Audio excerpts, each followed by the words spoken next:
Consider the following exercise. I will present a situation and ask you to reflect on how it makes you feel. What if you opened the news today and heard that 1,000 men were executed after being tortured for days? How does it make you feel? Take a few seconds. Now what if the story said 1,000 women were executed after being raped for days? How does that make you feel? And now, 1,000 children were executed. How do you feel now? A good guess would be that each case didn't feel the same. Clearly, even the most humanistic person, as ideological as he or she may be, does not value human life or human suffering equally. And this is not a coincidence. It is something inherent in the human nature, and even if you can bring yourself to understand that every life is precious, and each and every human, man, woman, or child deserves our empathy equally, sounds somewhat weird, right? No matter how much time you'd spend trying to reach that point, some part inside you would still feel differently when empathizing with a man, a woman, or a child. So what happens in a case where someone or a group of individuals are in a bad place and need help from others? Do you think they'll get the same amount of attention, the same amount of empathy, or the same amount of help? The obvious truth is that human beings as a whole place a minimal amount of care to what happens to men, if any. I imagine that as I'm speaking now, some of you, maybe even many of you, are not really moved by my words. Maybe I sound a bit boring and tedious and it feels like I'm just bitching. If that's the case, then excellent! This is exactly what I need you to feel right now. The lack of interest you experience at this moment is the best way to demonstrate my point. You don't really care. Repeat it in your head. I don't really care about issues men face. I read a proverb once that said, when the weak are in a bad place, everyone expects the strong to help them. But when the strong are in a bad place, everyone expects them to help themselves. I don't really care about issues men face. Because I perceive men in general as the strongest in society. And so when men need help, you have very little inclination to help them. Some of you may even feel contempt for them when they ask you to help them. Can you understand that when a man is in a bad place, it doesn't really matter if he's physically strong, or on average his gender is the strongest? It doesn't really matter for him that there are more male CEOs or members of parliament. Can you understand that? If you can you feel that? Can you feel for him? Will you be motivated to help him with the same drive you'd be motivated to help a woman? Or are you more inclined to think that he should try to manage on his own? Because women and children are weak or weakened.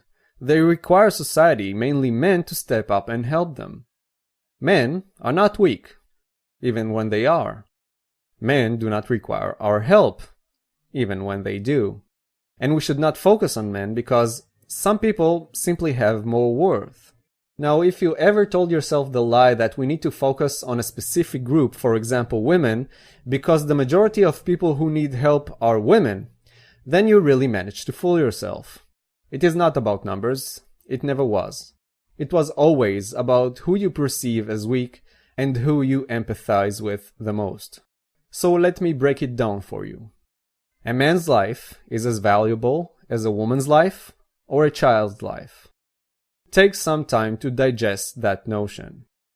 A man's life is as valuable as a woman's life or a child's life. I wonder how many of you have a very hard time to agree with me, and if you don't, excellent. Now you finally understand why you're not a humanist, an egalitarian, or a feminist.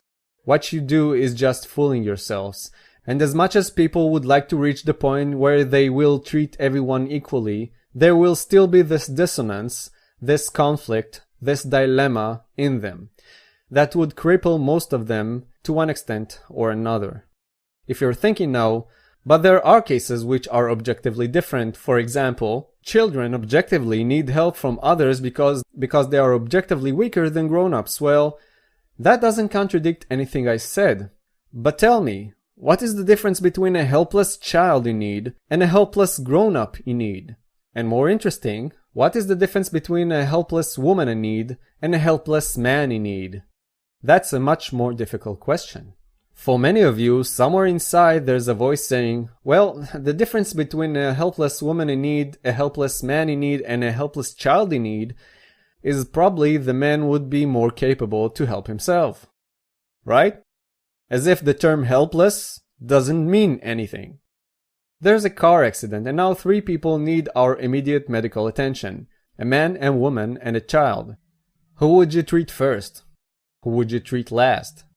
Why are some lives more valuable than others? If you're one of the people who think we should overcome our inherent quote-unquote flaws and biases, and think everyone should be equal, shouldn't we give the same attention to men's issues as we give to women's issues? Regardless if you think we live in a patriarchy, objectively men have serious issues that almost no one outside men's rights activists deal with.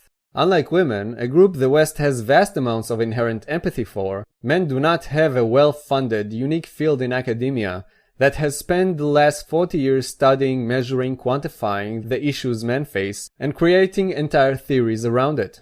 Men do not have a billion-dollar industry that takes care of them when they are suffering from domestic violence, even when 1 in 7 men is a victim, because as mentioned, they are not real victims if they are capable of taking care of themselves. Even when they're not. Men don't get the attention, the funds, the services, the activism, the institutions, the media's ear and mouth, or the empathy they deserve same as everyone else when they suffer, when they are oppressed by the system. It is funny.